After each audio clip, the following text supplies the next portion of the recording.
My foster parents raised me, but never adopted me. I found out why. The manila envelope felt like it weighed 1,000 pounds in my hands as I sat in my beat-up Honda outside 247 Maple Street, the house I'd called home for 15 years. Inside were bank statements, tax documents, and a USB drive containing the most devastating conversation I'd ever recorded. My foster parents, Ruth and David Henley, had no idea what was coming. I'd always wondered why they never adopted me. Every year on my birthday, I'd blow out the candles secretly wishing that this would be the year they'd make it official. When other kids at school talked about their families, I'd hesitate before saying, my parents, because technically, they weren't. Not legally. Ruth and David would just smile whenever I brought it up and say, soon, honey, or we're working on it, or my personal favorite, paperwork takes time, but love doesn't need papers. What bullshit. The truth started unraveling 3 weeks ago when I turned 22 and aged out of the foster system completely. I was cleaning out old files in David's office to make room for my college textbooks when I found a folder marked, investment portfolio. Curious about their retirement planning, I opened it. That's when I saw the statements from the Department of Children and Family Services. $1,847 per month. For 15 years. That's $332,460, not counting the annual clothing allowances, medical reimbursements, and the $15,000 college fund that was supposed to be set aside for my education. The fund, I was told, didn't exist when I asked about help with tuition. My hands had shaken as I photographed every document. Tax returns showing them claiming me as a dependent for additional refunds. Receipts for my therapeutic needs that paid for family vacations I thought they were generously funding out of pocket. Bank deposits that coincided perfectly with state payment schedules. But the documents were just numbers. I needed to hear them say it. So last Tuesday, I came home from my part-time job at Target with a recording app running on my phone. I sat them down in the living room where Ruth used to read me bedtime stories, where David taught me to play chess, where we'd spent countless Christmas mornings that I thought were filled with genuine love. I know about the money, I said simply. The silence stretched for exactly 43 seconds. I've replayed the recording enough times to know. Ruth's face went white. David's jaw tightened. Then came the words that shattered everything I thought I knew about my life. We gave you a good home, David said finally, his voice completely devoid of the warmth I'd grown up hearing. We fed you, clothed you, put a roof over your head. The state payments barely covered your expenses. Barely covered. I pulled out the bank statements. You've received over $300,000 for me. Where's my college fund? Ruth's laugh was cold, nothing like the woman who used to bandage my scraped knees. College fund. Honey, that money went to your upkeep. Do you have any idea how much it costs to raise a child? Then why didn't you adopt me? 15 years, and you never once filed the paperwork. David leaned back in his recliner, the one I'd helped him pick out for Father's Day 2 years ago. Because we're not stupid. Adoption meant the payment stopped. We weren't running a charity. The recording was still running as my entire world collapsed. We loved you, Ruth added quickly, seeing the look on my face. That doesn't mean we couldn't be practical about it. The money helped us give you a better life than we could have afforded otherwise. I stared at these people who had been my entire world. Ruth, who made my favorite chocolate chip pancakes every Saturday morning. David, who never missed a single one of my track meets, even when I came in dead last. They were sitting there talking about me like I was a fucking business investment. Practical. My voice cracked. You told me adoption was expensive. That we were saving up for it. David's expression hardened. It would have been expensive for us. Why would we pay legal fees to give up a steady income stream? We had your best interests at heart, but we also had bills to pay. That house you loved so much. The pool you and your friends enjoyed every summer. Your private school tuition at St. Mary's. None of that would have been possible without the state assistance. You sent me to public school, I said numbly. Ruth and David exchanged a glance. Well, Ruth smoothed her skirt, we thought public school would be better for your adjustment. Another lie. I was starting to see the pattern now. How many times had they claimed we couldn't afford things I wanted while depositing nearly $2,000 every month? How many times had I felt guilty for asking for new clothes or school supplies? The college fund, I pressed. The state allocated $15,000 specifically for my higher education. I've been working 2 jobs to pay for community college while living in a studio apartment that costs $800 a month. That money was absorbed into general household expenses, David said matter-of-factly. Groceries, utilities, your car insurance. It all adds up. My car insurance that I pay myself. The car insurance we paid when you were a minor, Ruth corrected. Really, sweetheart, you're being very ungrateful. We could have sent you back to the system at any time. The casual cruelty of that statement hit me like a physical blow. They'd held the threat of abandonment over my head without me even knowing it. Every time I'd acted up as a teenager, every moment of normal adolescent rebellion, they could have just returned me. Like a defective product. I need that college fund money, I said, my voice steadier than I felt. I'm entitled to it. The state set it aside specifically for my education. David laughed, actually laughed. Good luck with that. That money was dispersed to us as your legal guardians to be used for your benefit. We used it for your benefit. End of story. Living in this house wasn't for my benefit, it was for yours. The pool I enjoyed. I was only allowed to have friends over when you wanted to show off what great foster parents you were to the neighbors. Now you're just being dramatic, Ruth said, but her voice wavered slightly. I pulled out my phone, making sure they could see it. I'm going to ask you one more time, on the record. Did you deliberately avoid adopting me so you could continue receiving state payments? The silence stretched again. Then David shrugged. We made a decision that benefited everyone involved. You got stability, we got compensation for providing that stability. It's not our fault you never figured it out. Ruth nodded. Honestly, dear, most kids would be grateful. You always were a little too curious for your own good. I stopped the recording and slipped my phone back into my pocket. Thanks for being honest, I said, standing up. Finally. I walked toward the front door, my legs feeling like lead, but Ruth's voice stopped me. Where are you going? We're not done talking about this. I turned back to face them, these strangers wearing the faces of the only parents I'd ever known. Actually, we are. I'm moving out tonight. Moving out? David's eyebrows shot up. With what money? You can barely afford that ratty apartment as it is. I'll figure it out. You'll figure it out, Ruth repeated mockingly. Just like you figured out how to pay for college. Face it, honey, you need us. You've never been particularly resourceful. The word resourceful hung in the air like a slap. This from the woman who used to tell me I was creative and determined when I build elaborate blanket forts or spend hours trying to fix broken toys instead of throwing them away. I've been resourceful enough to uncover 15 years of fraud, I said quietly. David's face darkened. Fraud? That's a strong accusation. We provided for you exactly as required by our foster care agreement. Did the state know you were claiming me as a dependent on your taxes while also receiving monthly support payments? Because I'm pretty sure that's double dipping. I saw Ruth and David exchange another look, this one tinged with something that might have been worry. Our accountant handles our taxes, Ruth said stiffly. If there were any irregularities, they were unintentional. Right. And I'm sure he also unintentionally advised you to claim my medical expenses as deductions while the state was already reimbursing you for them. The silence was deafening. I'd spent the last 3 weeks poring over every document in that folder, cross-referencing dates and amounts. They'd been playing the system like a violin. You know what the worst part is? I continued. It's not even the money. It's that you made me feel grateful for scraps from a table I was paying for. Remember when I wanted to try violin lessons in 6th grade? You said we couldn't afford them, and I felt so guilty for asking. I actually apologized to you for being selfish. Ruth's jaw tightened. Violin lessons are expensive. We had to prioritize. You prioritized a cruise to Alaska that same year. I remember because you brought me back that stupid snow globe that broke 2 days later. We worked hard. We deserved a vacation. On money you received for taking care of me. David stood up, his 6-foot frame suddenly seeming more intimidating than paternal. You watch your tone, young lady. We may not be your legal parents, but while you're under this roof. I'm not under this roof. I'm leaving. With what car? That Honda is registered in our name. Insurance is under our policy. My stomach dropped. I'd forgotten about that. When I'd saved up $3,000 from my part-time job at the movie theater junior year, David had suggested putting the car in his name to get better insurance rates. I'd been so grateful for his help navigating the paperwork. The car I paid for with my own money, I said, but my voice lacked conviction. The car purchased by a minor cannot be legally owned by that minor, David recited like he'd looked it up. Technically, we could report it stolen if you drive it off this property. Ruth smiled, and it was the same smile she'd given me every Christmas morning, but now it looked predatory. You're starting to understand your situation, aren't you, dear? You can huff and puff all you want about unfairness, but the reality is you're a 22-year-old with no savings, no family, no car, and a part-time job at Target. Where exactly do you think you're going to go? I thought about my studio apartment with its broken air conditioning and a neighbor who played music until 3 a.m. I thought about my checking account with its $247 balance. I thought about walking to work in the rain because the bus route didn't connect properly. But then I thought about the recording on my phone, and the manila envelope in my car, and the phone number for the Department of Children and Family Services that I'd already saved in my contacts. We'll see, I said. I spent that night in my Honda in the parking lot of a 24-hour Walmart, periodically running the engine to keep warm and charge my phone. Every time I closed my eyes, I saw Ruth's predatory smile or heard David's casual dismissal of 15 years of what I thought was love. By 6 a.m., I'd made 17 phone calls. The first was to my manager at Target, telling her I needed to switch to full-time if possible. The second was to the Department of Children and Family Services. The third was to a legal aid clinic I'd found online. The remaining 14 were to every person I could think of who might let me crash on their couch. Strike out on all 14. Turns out, when you've spent your entire life in one foster home, you don't actually develop the kind of friendships that survive asking for emergency housing. My college classmates were sympathetic but lived in dorms or with their parents. My co-workers at Target were nice enough during shifts, but we weren't move into my living room clothes. The few people from high school I'd managed to stay in touch with had their own problems. By Thursday afternoon, I was sitting in the cramped office of Sarah Chen, a social worker at DCFS who looked exactly as tired as I felt.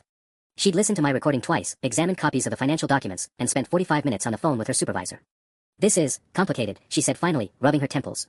What the Henleys did isn't technically illegal. Foster parents do receive monthly stipends, and they are supposed to use that money for the child's benefit. Housing, food, clothing, transportation, these all fall under legitimate expenses. What about the college fund? The educational and training voucher money is supposed to be preserved for post-secondary education, but if it was distributed to them as guardians and they claim it went toward your educational expenses while you were a minor. She shrugged helplessly. It becomes a matter of interpretation. I felt my stomach sink. So they can just steal $15,000. I'm not saying that. I'm saying proving theft is going to be difficult. They could argue that your private tutoring, school supplies, educational field trips, even the computer you used for homework all constituted educational expenses. What private tutoring? What field trips? I went to public school and did my homework on a laptop that was 6 years old when they bought it. Sarah made a note on her legal pad. Do you have documentation proving that? I stared at her. Documentation proving I didn't receive services. How do you document something that never happened? School records might help. If you were struggling academically and they claimed to pay for tutoring, there should be evidence of improvement. If they claimed educational trips, there might be receipts or photos. This was insane. I was being asked to prove a negative while Ruth and David probably had a file folder full of creative accounting. What about the tax fraud? They claimed me as a dependent while receiving foster payments. That's more promising, Sarah admitted. The IRS doesn't like double dipping. But again, you'd need to prove intent to defraud versus simple misunderstanding of tax law. I pulled out my phone and played the recording again, specifically the part where David said they weren't running a charity and Ruth called their decision practical. Sarah winced. This helps, but it's still not a smoking gun. A good lawyer could argue they were simply explaining their financial reasoning, not admitting to fraud. So what you're telling me is that they can exploit the foster system for 15 years, steal my college money, and walk away clean. I'm telling you that the system has gaps, and people like the Henleys know how to navigate them. Sarah leaned forward. But here's what I can do. I can flag their file to prevent them from taking in future foster children. The recording alone is enough to raise serious questions about their motivations. What about other kids? What if they've done this before? Sarah's expression grew grim. We're already pulling their complete file history. You weren't their first foster placement. My blood went cold. How many others? I can't share specifics, but let's just say you might not be the only young adult with questions about missing college funds. The room started spinning slightly. I thought about all the times Ruth had mentioned other children they'd helped over the years, always vaguely, always in the context of how rewarding foster care was. I'd assumed these were short-term placements, kids who'd been reunified with biological families or moved to relative care. How long have they been in the system? Nearly 20 years. 20 years. At $1,847 per month, plus educational funds, plus tax benefits, plus medical reimbursements. I tried to do the math but gave up when the numbers became too staggering to comprehend. I need that money, I said quietly. The $15,000. I need it to finish school. Sarah nodded sympathetically. I understand. And we're going to try. But I want you to be prepared for the possibility that this might take years to resolve, if it can be resolved at all. Years I didn't have. Rent I couldn't pay. A degree I couldn't afford to finish. I thanked Sarah and walked back to my Honda, where I'd been living for 3 days. The irony wasn't lost on me. I was homeless while the people who'd been paid to house me lived in a 4-bedroom colonial with a pool. That's when I decided documentation wasn't the only weapon I had. The parking lot of St. Matthew's Episcopal Church was already half full when I arrived Sunday morning at 9:47 a.m. I'd spent 2 hours getting ready in the McDonald's bathroom on 5th Street, using their soap dispenser and paper towels to make myself presentable. The irony of preparing for church in a fast food restroom wasn't lost on me. Ruth and David had been pillars of this congregation for over a decade. David served on the finance committee, which now seemed darkly appropriate, and Ruth coordinated the annual Christmas toy drive. They brought me here every Sunday until I turned 18 and politely declined to continue attending. Now I understood why they'd never pushed the issue. They probably didn't want me getting too friendly with the pastor or other families who might ask uncomfortable questions about my status. I waited in my Honda until I saw their silver Lexus pull into their usual spot, 3rd row, driver's side, next to the Matthews family who'd always complimented Ruth on what a sweet daughter she had. The Lexus was new, I realized. They'd bought it sometime in the last 6 months, right around when I'd aged out and their monthly payment stopped. The timing felt like another slap in the face. I gave them a 10-minute head start, then walked into the sanctuary during the opening hymn. The familiar smell of old wood and flowers hit me immediately, bringing back memories of Christmas pageants and Easter services where Ruth would beam proudly as neighbors praised them for taking in that poor child. I slipped into a pew near the back, but not so far back that I'd be invisible. Pastor Williams noticed me immediately, his face lit up with genuine warmth as he spotted me during the second verse of How Great Thou Art. He'd always been kind to me, asking about school and later college, sometimes slipping me $20 bills for textbooks when Ruth and David weren't looking. After the service, as the congregation mingled in the fellowship hall over coffee and donuts, I made my move. Pastor Williams, I approached him with my phone already recording in my jacket pocket. Could I speak with you about something? Of course, dear. It's wonderful to see you again. How are your studies going? Actually, that's what I wanted to talk about. I kept my voice just loud enough for nearby conversations to pause.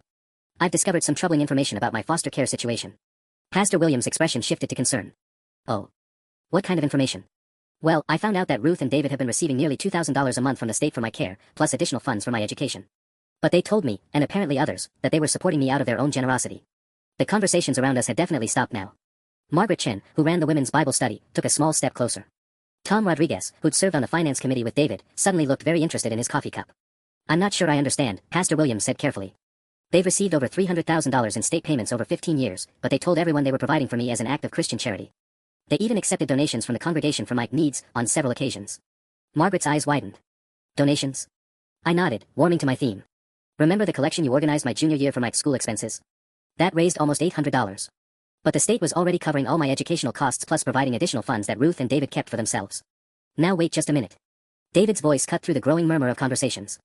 He and Ruth had materialized beside us, Ruth's face pale but David's jaw set in anger. That's a very serious accusation. It's also a very serious crime, I replied calmly. Tax fraud, specifically. Claiming me as a dependent for additional refunds while receiving foster care payments. Double billing the state for my medical expenses. And of course, there's the $15,000 in educational funding that was supposed to be set aside for my college expenses. Ruth's hand flew to her chest in a gesture I'd seen her use when she wanted to appear fragile and misunderstood. Honey, you're confused about how the system works. I have bank statements, tax returns, and a recorded conversation where you both admitted you deliberately avoided adopting me to keep the payments coming. I looked around the circle of faces that had grown around us. The same people who've been telling this congregation for years about their selfless dedication to helping children in need. Pastor Williams looked stricken. David, Ruth, is this true? The silence stretched for exactly 7 seconds before David's mask finally slipped completely. What we did was perfectly legal, he said coldly. And frankly, none of this congregation's business. But it was too late. I could see the realization dawning on faces throughout the fellowship hall. The whispered conversations were starting, phones were being discreetly pulled out, and Ruth's carefully constructed image was crumbling in real time. I'd found my documentation after all. The confrontation at church should have felt like victory, but by Monday morning, I realized I'd started a war I wasn't prepared to fight. My phone had been buzzing non-stop since Sunday afternoon. Ruth had called 17 times, leaving increasingly frantic voicemails that shifted from wounded confusion, "Honey, why would you embarrass us like that?" to barely contained rage, "You have no idea what you've done, you ungrateful little bitch." David's messages were shorter but more menacing, "Fix this," and "You're going to regret this," and my personal favorite, "We can make your life very difficult." Like it wasn't already difficult enough. But it was the call from Pastor Williams at 7 a.m. that really got my attention. "I've been doing some thinking about yesterday," he said, his voice careful and measured. "And I realized something troubling. The building fund donation 3 years ago, the Henleys contributed $15,000. They said it was a way to honor your presence in their lives." My blood went cold. 15,000. Are you sure about that amount? I remember it specifically because it was one of our largest single donations that year. Ruth made a lovely speech about how blessed they'd been by fostering, and how they wanted to give back to God's work. The college fund. They'd donated my fucking college fund to the church and taken a tax deduction for it. "Pastor Williams," I said, my voice remarkably steady, "I need you to pull the records on that donation. Date, amount, everything. I'm not comfortable. That money was stolen from me. Legally, it belonged to the state for my education. If they donated it to the church, that's money laundering." The silence on his end stretched long enough that I wondered if he'd hung up. Finally, "I'll call you back." He did, 23 minutes later. The donation was made on September 15th, 3 years ago. Check number 4847 from their joint account. $15,000 exactly. His voice was thick with what sounded like nausea. "My God, if what you're saying is true." "It's true. And now I can prove it." That afternoon, I was back in Sarah Chen's office with a stack of new evidence. Church financial records, bank statements I'd photographed, and a timeline that painted a very clear picture. "This is good," Sarah said, reviewing the documents. "Very good. A direct transfer of funds meant for your education to a charitable organization where they could claim a tax benefit. This shows clear intent to defraud. Can we get the money back?" "From the state?" "Absolutely." "From the church?" She grimaced. "That's more complicated. They received the money in good faith. But this gives us leverage with the IRS and possibly criminal charges." I felt something that might have been hoped for the first time in weeks. Criminal charges. Wire fraud, tax fraud, possibly RICO if we can prove systematic exploitation of multiple foster children. Sarah leaned back in her chair. "The problem is, David works in insurance. He understands risk management. He's going to lawyer up fast and try to make this go away quietly." She was right. When I got back to my McDonald's parking lot office, I'd started thinking of it as my headquarters. There was a voicemail from someone named Patricia Steinberg at Morrison, Klein & Associates. "Ms. Collins, I represent David and Ruth Henley regarding your recent allegations. My clients are prepared to resolve this matter amicably. Please call me at your earliest convenience to discuss a settlement offer." A settlement. They wanted to buy my silence. I called back immediately. "Ms. Collins, thank you for returning my call. My clients are deeply hurt by your accusations, but they understand you might feel confused about the financial arrangements of your foster care. They're prepared to offer $25,000 to resolve any misunderstandings. $25,000 for $300,000 in fraudulent payments. That's a very generous offer for what amounts to a family dispute." I almost laughed. Family dispute.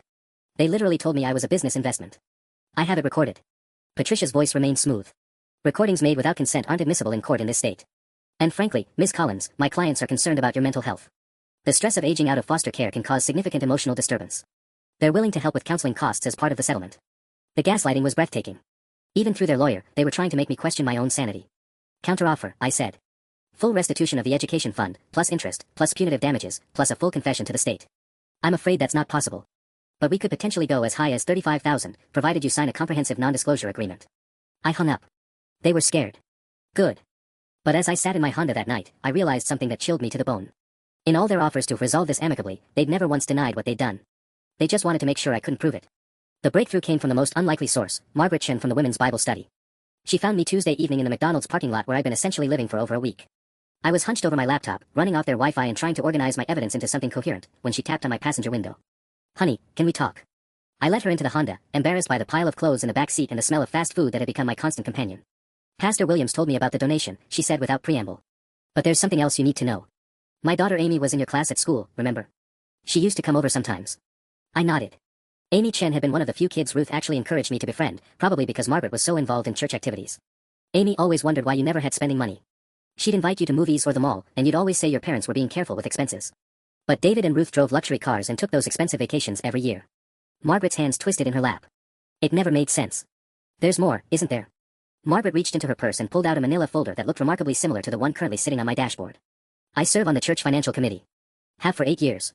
After Sunday's revelation, I went back through our records." She opened the folder. The Henleys haven't just donated to the building fund. They've been major contributors for years. Always round numbers, always significant amounts. She spread out a series of printouts. March 2019, $5,000 to the youth ministry. July 2020, $8,000 to the food pantry. December 2021, $12,000 to the Christmas assistance program. She looked up at me. These donations correspond exactly with when you had major expenses. My throat went dry. What kind of expenses? According to their prayer requests and conversations with other church members, your junior prom dress, senior class trip, college application fees. Ruth would mention how tight money was, how they were sacrificing to give you these opportunities. Then within 2 weeks, they'd make a substantial church donation. The pattern was sickeningly clear.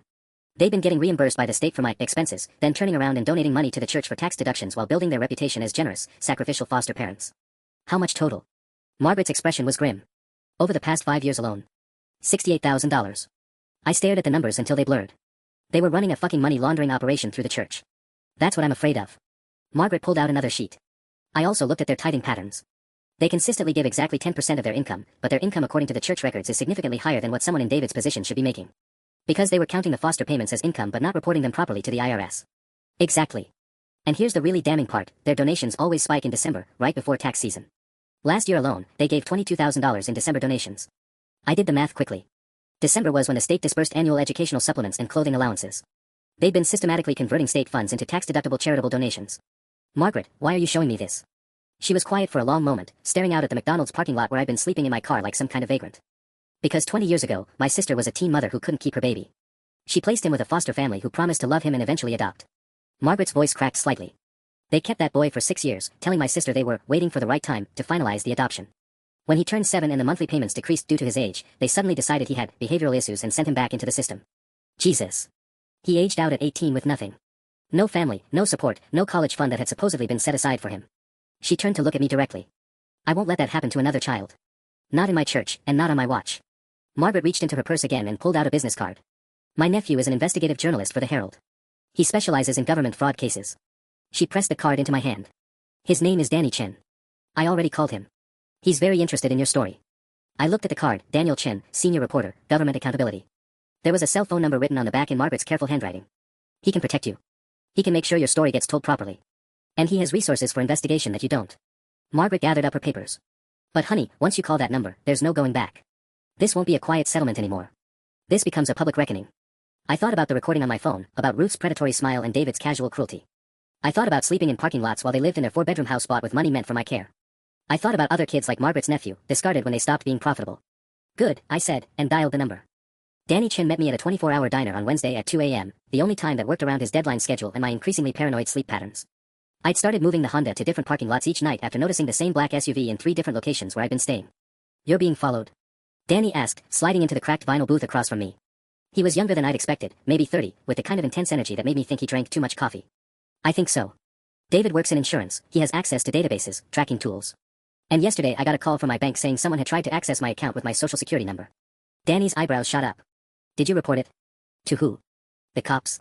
Hi, my foster parents who never adopted me might be stalking me isn't exactly a compelling police report. He pulled out a digital recorder and set it between us. Tell me everything.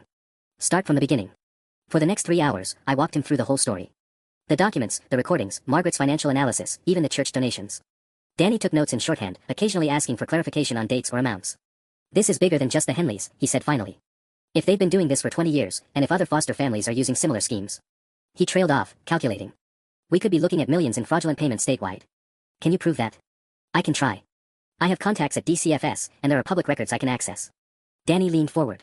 But I need you to understand something. Once I start digging, this becomes a very public story. Your name, your face, your history, it all comes out. Are you prepared for that? I thought about the studio apartment I couldn't afford, the college degree I might never finish, the family that had turned out to be a business transaction. What's the worst that could happen? Danny's expression grew serious. Ruth and David have had 20 years to perfect their system. They've got lawyers, money, and connections. They could sue you for defamation, even if they lose eventually. They could destroy your credit, your employment prospects. And if there are other victims out there who aren't ready to come forward, you might be fighting this battle alone for a while. What's the best that could happen? Full criminal investigation. Multiple indictments. Recovery of funds for you and potentially dozens of other victims. Danny paused. And a story that could change how the foster care system handles financial oversight. I was quiet for a moment, stirring sugar into coffee I didn't want. Through the diner window, I could see my Honda in the parking lot, my entire life condensed into a 10-year-old car that wasn't even legally mine. There's something else, I said finally. Margaret mentioned that their donations always happen right before tax season. But I've been thinking about the timing of other things too. What do you mean? They bought the Lexus 6 months ago, right when my payment stopped. But they also refinanced their house last year. I remember David being excited about the new interest rate. I pulled out my phone and showed him a photo I'd taken of a document from David's office. This shows they borrowed against the house's equity. $200,000. Danny studied the image. That's a significant amount. What did they say it was for? Home improvements. But Danny, nothing's been improved. The kitchen is the same, the bathrooms are the same, even the pool deck hasn't been touched. I felt pieces clicking into place. What if they knew the payments were ending? What if they were pulling money out of the house before anyone could trace where their down payment originally came from? You think they used foster payments to pay down the mortgage over the years? I think they used foster payments for everything. And now they're liquidating before anyone can prove it. Danny was already reaching for his phone. I need to make some calls. If they're moving money around, we might be looking at active evidence tampering. He stood up, then paused. One more thing. Do you have somewhere safe to stay? Because if you're right about them liquidating assets, they're going to get desperate. And desperate people do stupid things. I gestured toward the parking lot. You're looking at it. That's not safe enough. Not anymore. Danny pulled out his wallet and handed me 2 20s. Get a motel room for a couple nights. Pay cash, use a fake name. I'll call you tomorrow with what I find. As I watched him leave, I realized I'd just crossed a line I couldn't uncross. This wasn't about getting my college money back anymore. This was about bringing down the whole system they'd built. Thursday morning, Danny called with news that made my blood run cold. I pulled the DCFS records for other foster families in your county, he said without preamble. The Henleys aren't just experienced foster parents, they're part of a network. I was sitting in a grimy motel room that smelled like disinfectant and cigarettes, having paid the clerk $60 cash for 2 nights under the name Jennifer Smith. The irony of using a fake name while investigating people who'd been lying about me for 15 years wasn't lost on me. What kind of network? 3 other families, all long-term foster placements, all with similar financial patterns. The Kowalskis, the Richardsons, and the Yamadas. Between the 4 families, they've had foster children continuously for over 2 decades. Danny's voice was grim. And get this, they all use the same tax preparation service, the same lawyer, and they've all made substantial donations to the same 3 charities. My head was spinning. You think they're coordinating? I think they've systematized fraud. Look at this timeline. Whenever one family has a child aging out, another family suddenly has room for a new placement. The state thinks they're just really dedicated foster families, but they're actually running a rotation to maximize payments. I felt sick. How many kids? 47 children over 20 years.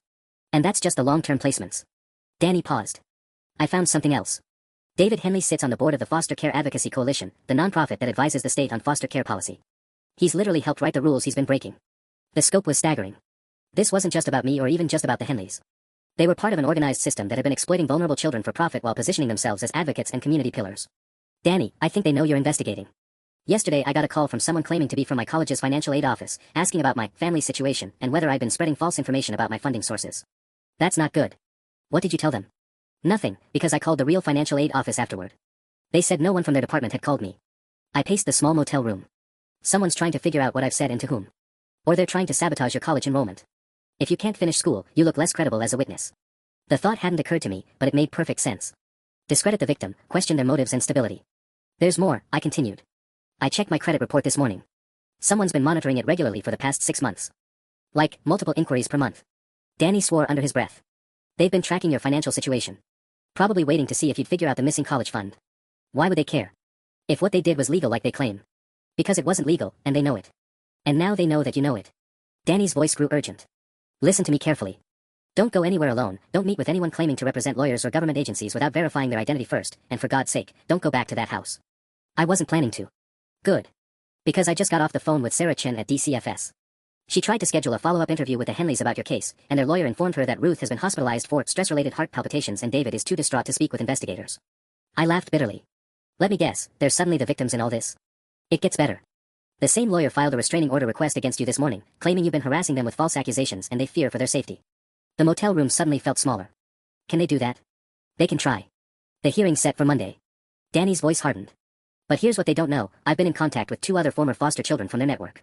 Both aged out in the last 5 years, both had similar experiences with missing education funds and being discouraged from adoption. For the first time in days, I felt a spark of hope. They'll testify. One will. The other is scared, she's got a job now, an apartment, she doesn't want to rock the boat. Danny paused. But the one who's willing to come forward. Her name is Jessica Martinez, and she was with the Richardsons for 12 years. She's been keeping her own records. What kind of records? Bank statements, correspondence with DCFS, even photos of receipts. She's been building a case for 3 years, waiting for the right moment. Danny's excitement was audible. She's got documentation that makes your evidence look like a rough draft. I closed my eyes, feeling the weight of 15 years of lies and manipulation. But underneath the exhaustion, something else was growing. Something that felt suspiciously like vindication. When can I meet her? Tomorrow night. But we're doing it properly this time, neutral location, witnesses present, everything recorded and documented. Danny's voice grew serious again. Because after this weekend, everything changes. Either we bring them down, or they destroy us trying. Friday evening, Jessica Martinez turned out to be everything Danny had promised and more. We met at a coffee shop in the next county over, neutral territory that felt safer than anywhere near the Henley sphere of influence. She was 25, sharp-eyed, and carried herself with the kind of careful confidence that comes from surviving systems designed to break you. "I've been waiting for someone like you," she said, sliding a thick binder across the table between us. "Someone willing to go public." Inside the binder was 15 years of meticulous documentation that made my evidence look amateur. Bank statements going back to when she was 12. Correspondence with DCFS workers. Medical receipts showing charges for services she never received. But most damaging were the photographs, images of checks made out to the Richardsons for her therapeutic writing lessons and specialized tutoring services that never existed. They claimed I had learning disabilities, Jessica explained, her voice matter of fact. Convinced DCFS I needed expensive interventions. The state paid for speech therapy, occupational therapy, even equine therapy. I never saw any of it, but the Richardsons got reimbursed for everything. Danny leaned forward, recorder running. "How much are we talking about? Beyond the standard monthly payments?" "Probably $60,000 in fraudulent therapy claims alone." Jessica flipped through her binder. "But here's the really sick part, they had me convinced I was actually disabled. Made me repeat second grade because I was behind developmentally. Turns out my test scores were fine. They just wanted to extend the higher payment tier for younger children." My stomach churned. "They held you back intentionally?" "For 3 years. I didn't graduate high school until I was 21. Jessica's jaw tightened. "Lost 4 years of my life so they could maximize their profit margins." I thought about my own educational experience, the times Ruth had suggested I might not be college material, the way they discouraged me from taking AP classes or applying to four-year universities. How much of my academic trajectory had been shaped by their financial incentives rather than my actual abilities. "The Richardsons are connected to the Henleys, how exactly?" Danny asked. Jessica pulled out a photograph that made my blood freeze. It showed Ruth and David at what appeared to be a barbecue, smiling and laughing with another couple and several children. I recognized the setting immediately, the Henleys' backyard, their pool in the background. "They're friends. Have been for years. Our families got together regularly for holidays, summer parties, church events." Jessica pointed to a younger version of herself in the photo, maybe 14 years old, standing next to a girl I didn't recognize. They shared strategies, compared notes on which DCFS workers were easier to manipulate, even coordinated their vacation schedules so they could cover for each other during home inspections. Danny was scribbling notes furiously. "Cover how? If one family was being investigated or reviewed, the kids would temporarily stay with another network family. Made everything look normal and stable." Jessica's smile was bitter. "I spent 2 weeks with the Henleys once when DCFS was looking into why my therapy bills were so high. Ruth coached me on what to say if anyone asked questions. I remembered that. A girl named Jessie who'd stayed with us briefly during my sophomore year. Ruth had said she was the daughter of friends going through a difficult time. I'd felt sorry for her, even shared my room without complaint. The whole time, she'd been covering for the Richardsons' fraud investigation. The investigation was dropped," Jessica continued. "Insufficient evidence. 2 weeks later, I was back with the Richardsons, and the therapy billing resumed." Danny looked up from his notes. "How many families know about each other?" "At least 4, maybe more. They call it their support network, but it's really a criminal enterprise." Jessica pulled out another document. "Look at this, email correspondence between Carol Richardson and Ruth Henley from last month." The email, printed from Jessica's account where she'd been CC'd, contained a single line that made everything clear. "Jay is asking questions about her education fund. How did you handle it when yours started getting suspicious?" Ruth had responded within hours, lawyer first, then discredit. "Make them look unstable." Worked perfectly.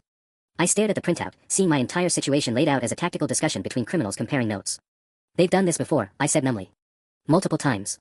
Jessica closed her binder. "The question is, are you ready to take them all down? Because once we go public with this, there's no protection for any of us. These people have money, lawyers, and 20 years of practice destroying anyone who threatens their operation."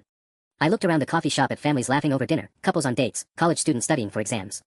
Normal people living normal lives, unaware that a few miles away, an organized network was systematically exploiting the most vulnerable children in the system. "What's the alternative?" I asked. "Let them keep doing this to other kids." Jessica smiled for the first time that evening. "That's exactly what I was hoping you'd say." Danny's phone rang at 6:47 a.m. Saturday morning, jolting me awake in the motel room where I barely slept. I could hear his voice through the thin walls of the adjacent room, sharp, urgent, punctuated by long silences that made my stomach clench. 20 minutes later, he was knocking on my door. "We have a problem," he said, brushing past me into the room. "Jessica's been arrested." The coffee cup slipped from my hands, shattering against the cheap linoleum. "What?" "Arrested at 5 a.m. this morning. Charges of harassment, filing false reports, and..."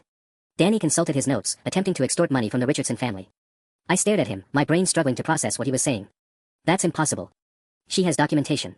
Documentation that's currently sitting in an evidence locker pending investigation." Danny's expression was grim. "The Richardsons filed a complaint yesterday claiming Jessica has been stalking them for months, demanding money for imaginary grievances. They produced emails, phone records, even security footage of her driving past their house. But we met with her yesterday. She was helping us. Which is exactly what makes this so devastating." Danny sat heavily on the edge of the bed. "Don't you see? They've neutralized our strongest witness and made her look like an unstable extortionist in the process. When this story breaks, Jessica's arrest will be the first thing their lawyers point to." My legs gave out and I sank into the room's single chair. How did they move so fast? Because they've been planning this contingency for years. The moment Jessica started asking questions about her education fund, they began building a case against her. Danny pulled out his laptop. I've been digging through court records all morning. The restraining order against you. It's almost word for word identical to one the Yamadas filed against another former foster child 2 years ago. What happened to that kid? Michael Torres. He'd been with them for 8 years, started questioning why his college fund had disappeared. Danny's fingers flew over the keyboard.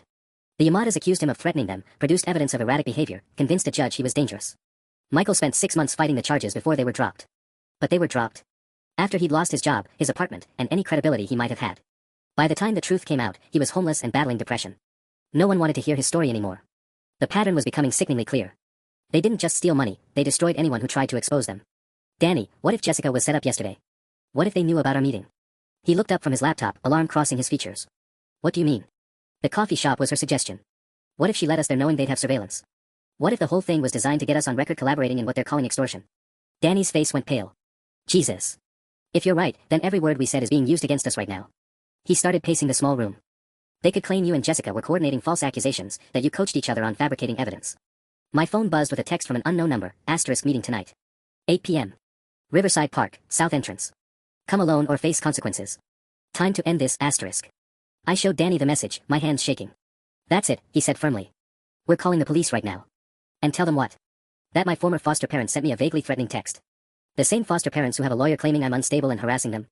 Danny stared at the message. This feels like a trap. Everything feels like a trap because it probably is. I stood up, surprising myself with how steady my voice sounded. But I'm done running. If they want to end this, let's end it. Danny spent the next 3 hours trying to talk me out of going to the meeting, but by 7:30 p.m., we were parked across the street from Riverside Park with backup plans layered on backup plans. He had colleagues positioned at 3 different vantage points, my phone was recording and live streaming to his laptop, and we'd briefed Sarah Chin at DCFS about the situation. If this goes wrong, Danny started for the 5th time.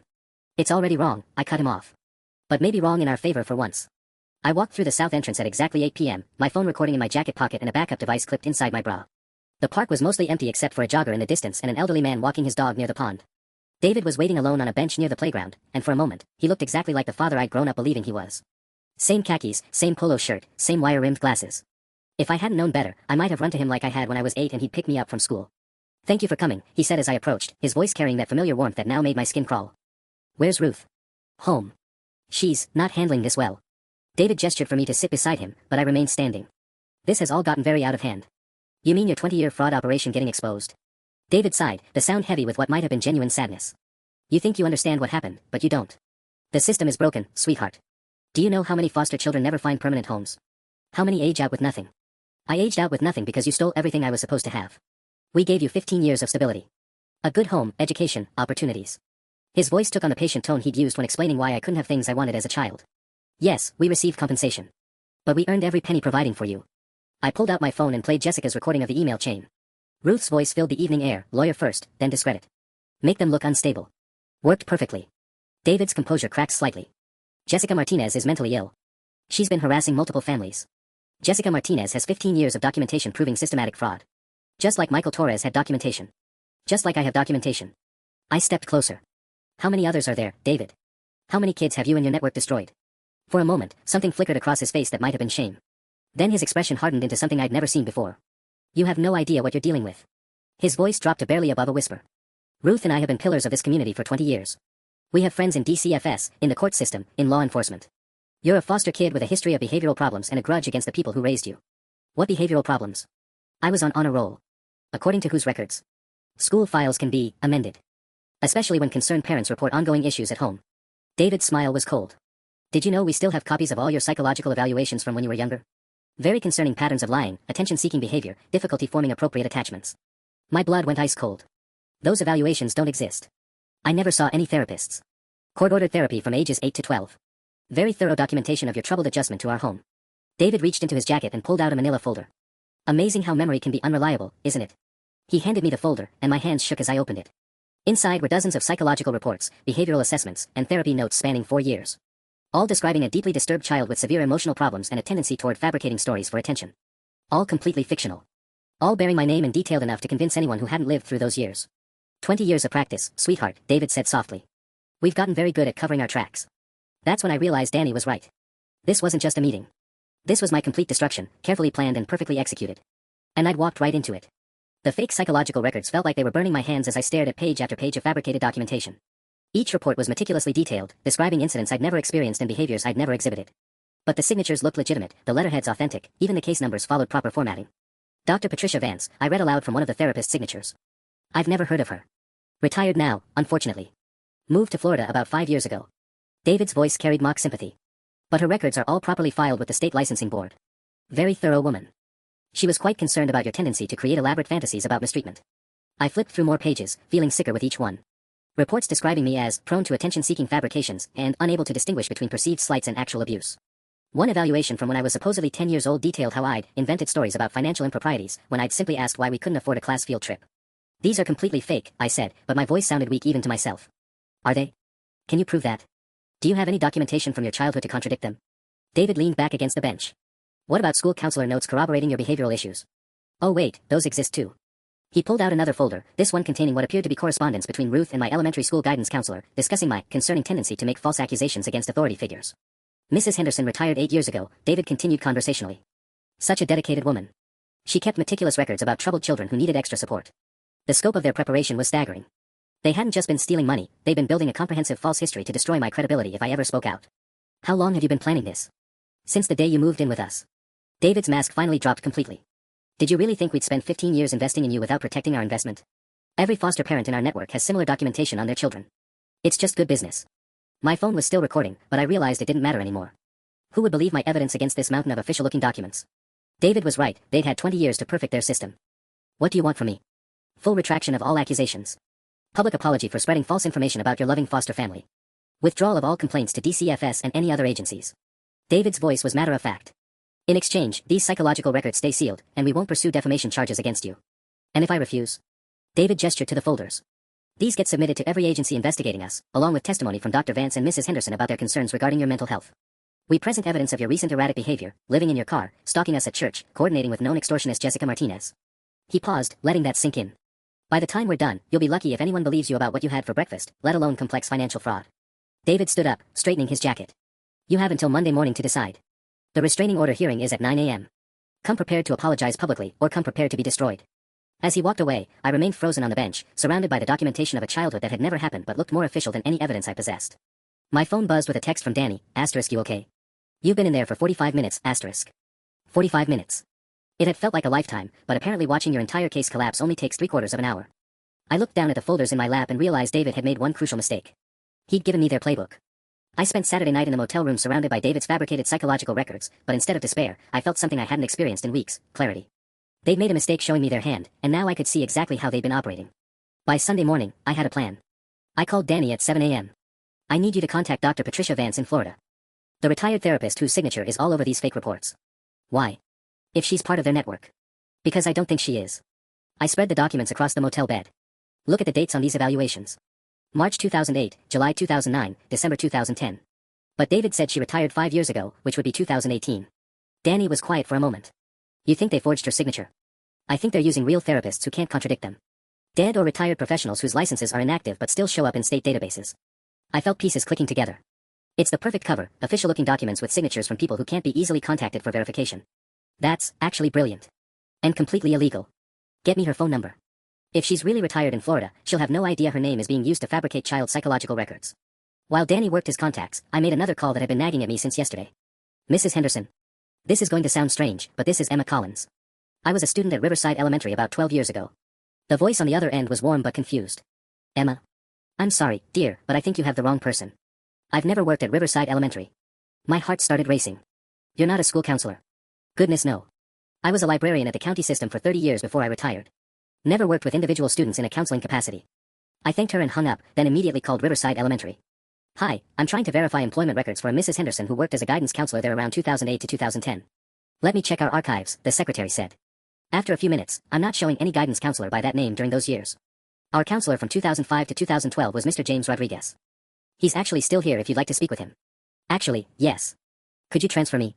Mr. Rodriguez remembered me immediately. Emma Collins. Of course I remember you. Sweet kid, never any behavioral issues. Honor roll student, if I recall correctly. He paused. Is everything okay? This is an unusual call. Mr. Rodriguez, do you have any records of me having psychological evaluations or therapy referrals while I was at Riverside? Therapy referrals? Absolutely not. You were one of our most well-adjusted students. Your foster parents always spoke very highly of you during conferences. His voice grew concerned. Why? Is someone claiming otherwise? I felt vindicated and terrified in equal measure. If I send you some documents that claim to be from your school, could you verify whether they're legitimate? Of course. Send them to the main office email, attention to me. By noon, I had confirmation that every single school document in David's folders was fraudulent. The signatures were forgeries, the case numbers were fake, and the incidents described had never been reported or documented anywhere in my actual school records. Danny called back with even better news. I found Dr. Patricia Vance. She's very much alive, very much retired, and very much pissed off that someone's been using her credentials. Danny's excitement was audible. She's agreed to provide a sworn affidavit that she never treated you and never wrote any of those evaluations. What about the state licensing records David mentioned? Here's where it gets interesting. Someone did file continuing education credits and case reports under her license number for years after she retired. But Dr. Vance never filed those reports. Danny paused. She thinks someone in David's network has been systematically identity-stealing retired mental health professionals to create false documentation. The scope was staggering. How many kids have they done this to? We're about to find out. Dr. Vance is contacting the state licensing board tomorrow morning. They're launching a full investigation into fraudulent use of retired therapist credentials. I looked at the folders spread across my bed. What I thought was my destruction now looked like evidence of a much larger crime. Danny, what if we've been approaching this wrong? What if instead of defending ourselves against their restraining order tomorrow, we go on the offensive? What do you mean? I mean, what if I show up to court tomorrow with Dr. Vance on speakerphone, Mr. Rodriguez's verification that these school records are fake, and documentation proving they've been committing identity theft on a massive scale? Danny was quiet for a long moment. That's actually not a bad idea. Turn their own weapon against them. They wanted to destroy my credibility with fake psychological records, I said, gathering the documents. Instead, they just handed me proof of criminal conspiracy. For the first time in weeks, I felt like I might actually win this. Monday morning at 9 a.m., I walked into courtroom 3B carrying 3 manila folders and the kind of confidence that comes from finally holding all the cards. David and Ruth sat at the plaintiff's table with their lawyer Patricia Steinberg, who looked like she'd rather be anywhere else. Behind them sat two other couples I'd never seen before, probably the Richardsons and Yamadas, there to support their network. Judge Margaret Williams called the case, Henley vs. Collins, petition for restraining order. Patricia Steinberg stood first. Your Honor, my clients are seeking protection from Ms. Collins, who has been engaging in a campaign of harassment and false accusations. We have documentation showing a pattern of disturbed behavior dating back to her childhood. She approached the bench with David's fabricated psychological records, the same ones that had terrified me 3 days ago. These evaluations from Dr. Patricia Vance clearly show. Objection, Your Honor. I stood up, representing myself because no lawyer would take my case this quickly. Those documents are fraudulent. Judge Williams raised an eyebrow. That's a serious accusation, Ms. Collins. Yes, Your Honor. And I can prove it. I opened my first folder. I have a sworn affidavit from Dr. Patricia Vance, dated yesterday, stating that she never treated me and never wrote those evaluations. She's standing by on speakerphone if you'd like to hear from her directly. Patricia Steinberg's face went pale. David and Ruth exchanged panicked glances. Furthermore, I continued, pulling out my second folder, I have verification from Riverside Elementary School that the guidance counselor documents are also fabricated. Mr. James Rodriguez, the actual counselor during those years, confirms no behavioral issues were ever reported. Judge Williams leaned forward. Mr. and Mrs. Henley, can you explain these discrepancies? David stood slowly. Your Honor, there may be some confusion about the documentation. There's no confusion, I interrupted. There's identity theft. The Henleys have been using Dr. Vance's credentials to file false reports with the state licensing board for over 5 years. They've systematically created fake psychological profiles for foster children to destroy their credibility if they ever spoke out about financial abuse. I opened my third folder, the one containing all my original evidence plus Jessica's documentation that Danny had managed to retrieve. Your Honor, David and Ruth Henley received $332,460 in foster care payments over 15 years. They systematically converted my education funds into tax-deductible charitable donations while claiming I had no college money available. They admitted this on recording, which I have here. I played the audio of David saying they weren't running a charity and Ruth calling their decision practical. They're part of a network of foster families who have been exploiting children for profit while building false documentation to silence anyone who exposes them. Jessica Martinez wasn't extorting anyone, she was trying to expose the same fraud I discovered. Judge Williams was taking notes rapidly. Ms. Steinberg, I'm very concerned about these allegations. Are you prepared to respond? Patricia Steinberg looked like she was having a panic attack. Your Honor, we request a continuance to review these new developments. Actually, Your Honor, I said, there won't be time for continuances. Danny Chen from the Herald is publishing his investigation tomorrow morning. The State Attorney General's office has opened a criminal probe based on evidence I provided Friday. And the IRS has frozen the assets of all 4 families in this fraud network pending investigation. The last part was a bluff, but judging by the way Ruth started crying and David slumped in his chair, it was a good one. Judge Williams set down her pen. Ms. Collins, I'm dismissing the petition for restraining order. Mr. and Mrs. Henley, I'm advising you to contact criminal defense attorneys immediately. She paused. And I'm referring this matter to the State Attorney General's office for immediate investigation. As I walked out of the courthouse, my phone was already ringing with calls from other news outlets who'd gotten wind of the story. Behind me, I could hear Ruth sobbing and David arguing with their lawyer. I'd finally found my family, a community of survivors ready to make sure this never happened to another child. The money? I got every penny of my education fund back, plus interest and damages. But the best revenge was watching their entire system collapse on live television.